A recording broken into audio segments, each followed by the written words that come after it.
स्वामी जी, आप जी का इष्ट देव कौन है? सदगुरु। सदगुरु इष्ट देव है। सतगुरु जी से आपका क्या तात्पर्य है? सदगुरु जो सच्चा ज्ञान देने वाला मनुष्य है। जो सच्चा ज्ञान मनुष्य दे उसे आप सतगुरु मानते हैं। जी स्वामी जी, क्या जीव ही ब्रह्म है? बिल्कुल। जीव ब्रह्म ही न परा है, वेदांत भी कहता है जीव ब्रह्म ही है। और कहने वाला जो समझने वाला है, जहाँ जाओ जीव स्कूल में मिलता है, कॉलेज में मिलता है, कारखाने में मिलता है, खेत में मिलता है, दफ्तर में मिलता है, मंदिर मस्जिद में मिलता है, हर जगह जीव ही तो मिलते हैं। जीव ही ब्रह्म है, इसमें कोई संदेह की ज़रूरत नहीं है। स्वामी जी, क्या आप कबीरपंथ से संबंधित हैं? आप कबीरपंथी हैं? हाँ, कबीरपंथ एक समाज है और एक पंथ बना है, और वो कहने की दृष्टि ठीक है, हूँ ही। स्वामी जी, संसार का कोई उत्पत्ति करता है या स्वयं नर मादा से बनता है तथा समय आने पर अपने आप बिगड़ जाता है? क्या आप इससे सहमत? न तो बिगड़ जाता है, न सर्वथा बना है। ये बीज है पहले वृक्ष, अंडा है कि मुर्गी, ये प्रवाह रूप अनादि अनंत है। द्रव्य नित्य हैं, उनमें गुणधर्म नित्य हैं, उनके गुणधर्मों से सृष्टि क्रम नित्य है। ये कहीं ना आरंभ है ना अंत है, ये सब समय चलता रहता है। ये संसार की उत्पत्ति कैसे हुई? संसार की उत्पत्ति ही नहीं हुई, संसार सदा से है। आप यही समझ लीजिए, विज्ञान से देख लीजिए कि द्रव्य जितना है उतना ही रहता है, वो न घटता है न बढ़ता है। और हर द्रव्य में क्रिया है, गति है, गुणधर्म है, और जिन गुणधर्मों और क्रियाओं से सृष्टि होती है वो गुणधर्म मूल द्रव्य में नित्य हैं। इसलिए सदा से जड़ चेतन है, सदा से उनके गुणधर्म हैं और सदा से उनका प्रवाह है। स्वामी जी, पारक सिद्धांत को फलीभूत करने के लिए आपके पंथ के प्रवर्तक ने कौन से ग्रंथ को आधार माना है? वो तो बीजक उनकी वाणी है, बीजक ही उनकी वाणी है मुख्य, उनकी वही रचना है। ये कौन से ग्रंथ से प्रमाणित है? बीजक, कबीर बीजक। कबीर बीजक।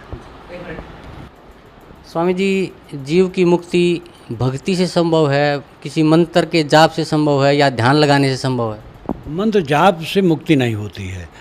स्वामी जी, अभी हम आपसे चर्चा कर रहे थे कि आप बता रहे थे कि भाई 2.5 घंटे ध्यान लगाते हैं या 3 घंटे ध्यान लगाते हैं, तो ध्यान का मोक्ष मार्ग में या भक्ति मार्ग में ध्यान का क्या महत्व है?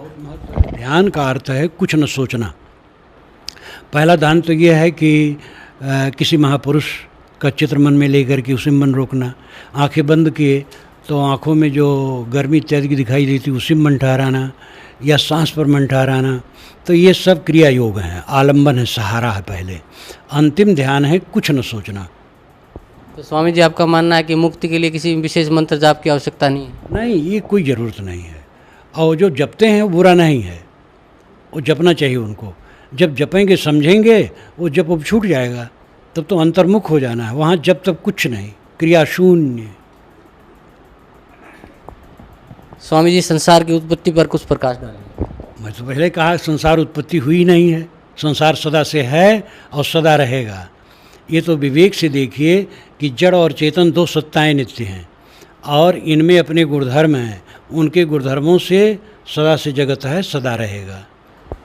स्वामी जी, कबीर साहब को आप किस रूप में मानते हैं? कबीर साहब को सदगुरु मानते हैं, मानव मानते हैं, मानव रूप में मानते हैं। और सदगुरु महान संत, चमत्कारी नहीं मानते हैं। चमत्कार पारक सिद्धांत में कहीं नहीं माना जाता है। सब मनुष्य हैं।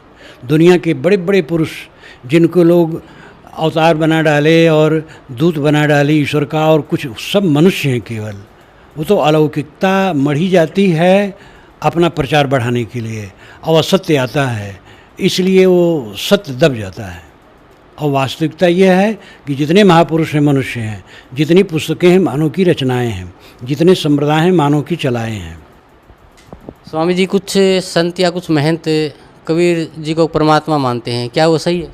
हाँ, बहुत लोग हैं, वो ज़्यादा लोग हैं, वो मानते हैं कि कबीर साहब परमात्मा हैं, आनंद ब्रह्मांड नायक हैं। उनको धन्यवाद है, लेकिन हम इनको मनुष्य मानते हैं और यही वास्तविकता है।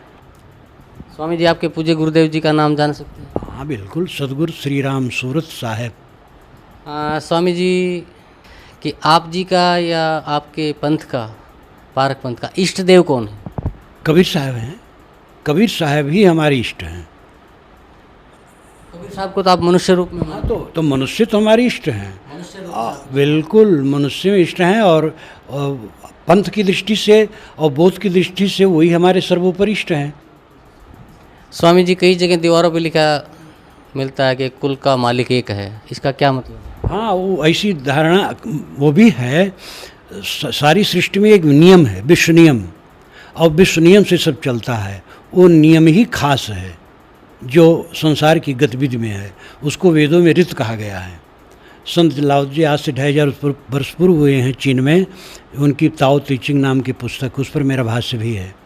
तो उसमें उन्होंने ताओ कहा है, ताओ विश्व नियम, विश्व नियम से संसार चलता है। स्वामी जी क्या परमात्मा अपने साधक के पाप नाश करता है? विश्व नियम को लोग स्थूल बना करके एक ऐसा बना देते हैं कि वो कृपा और कोप करता है। कृपा कोप करने वाला कोई नहीं है, जो हम करेंगे वो भरेंगे। लेकिन कमज़ोर मन को ये चाहिए कि हम पाप भी करें तो वंदना करें तो क्षमा कर दें। इसलिए लोग गढ़ते गढ़ते ऐसा भावुक भगवान बना लिए हैं कि सारा पाप करो, उसका नाम ले लो, कट जाएगा। और इससे गड़बड़ी और बढ़ी है। कोई काटने वाला नहीं है, जो हम करेंगे वो भरेंगे, चाहे गृहस्थ हो चाहे साधु हो। जो कर्म करेंगे फल पाएंगे, कहीं जाएंगे नहीं। तो पारक पंथ जो बुरहानपुर से ही चला था? नहीं, पारक सिद्धांत तो कबीर साहब से चला, और पूर्ण साहब पारक सिद्धांत के बीज टीका लिखे। लेकिन उसके पहले गुरुदयाल साहब ने कबीर परिचय लिखा पारक सिद्धांत पर, जो फतुहा बिहार में थे। और रामराज साहब ने पंचग्रंथी लिखी, जो बिहार में थे। तो इस प्रकार धनौती में पारक सिद्धांत का विचार होता रहा। तो कबीर साहब के बाद ही से पारक सिद्धांत का विचार होता रहा है। और बुरहानपुर में तो 150 वर्षों से पारक सिद्धांत प्रचारित हुआ, उसके पहले से पारक सिद्धांत रहा है। क्या कभी वेदों को भी पढ़ा है? हाँ, वेदों को पढ़ा, वेदों रहते हुए वेदों को पढ़ा। लेकिन यहाँ तो वेदों को पढ़ा, वेदों पर लिखा। वेद पर मेरी पुस्तक है, वेद क्या कहते हैं, जो 700 पृष्ठों की है, और 10 बरस में उसके 4 संस्करण छप गए हैं। हमारे मित्र कहते थे कि आपकी सब पुस्तकें चलती हैं, वेद तो आपके जीवन में एक बार छपेगा, क्योंकि समझते थे गुड़ है। परंतु वो 4 बार छप चुकी 10 वर्ष में। तो वेद तो पहले से पढ़ता हूँ, आज भी पढ़ता। लेकिन स्वामी जी हमने सुना कि वेदों में परमात्मा को साकार माना है। ना, ये तो बहुत गलत है। वेदों को जानते ही नहीं है वो, तो वैसे कहेंगे। वेदों को ऐसा स्थूल परमात्मा कहीं कोई नहीं माना है वेदों में। वेद में कर्म कांड ज़्यादा है, प्राकृतिक शक्तियों को देव मान करके उनकी उपासना ज़्यादा है। सूर्य, अग्नि, वरुण, मरुत, इंद्र, दधिक्रा, ये सब प्राकृतिक शक्तियाँ हैं, इनके प्रति उपासना है। और आध्यात्मिक चिंतन जगह जगह है। उसमें कोई स्थूल ईश्वर को कहीं नहीं माना गया है। देहधारी, अवतार, ये सब कहीं कुछ नहीं माना गया है। क्या कभी गीता जी को भी पढ़ा है? गीता खूब पढ़ा, गीता घर में रह करके तो कंठे था करीब करीब। और गीता सार मेरी पुस्तक है, अभी महाभारत में पूरे गीता को लिखा हूँ। गीता का ज्ञान अर्जुन को किसने कहा? अब जहाँ तक रूपक है उसमें कृष्ण भगवान ने कहा और अर्जुन ने सुना। लेकिन श्री कृष्ण महाराज के बाद बहुत गीता बनी है। ईसा के कुछ सौ वर्ष पहले से लेके पीछे तक 500-600 वर्ष तक बनती रही है। उसमें गीता सार की भूमिका में सब में प्रमाण दिया हूँ। लेकिन अनोखी पुस्तक है और उससे लाभ लेना चाहिए। जो भावुकता है वो भी समझना चाहिए, भावुकता भी है, लेकिन काम की चीज़ें बहुत हैं। गीता का ज्ञान किसने कहा? वही तो कहता हूँ, रूपक के अनुसार कृष्ण ने कहा और अर्जुन ने सुना। ये रूपक है, लेकिन लेखक तो और कोई है। लेखक कौन? अब लेखक के विषय में एक निर्णय करना, वेदव्यास नाम माना जाता है,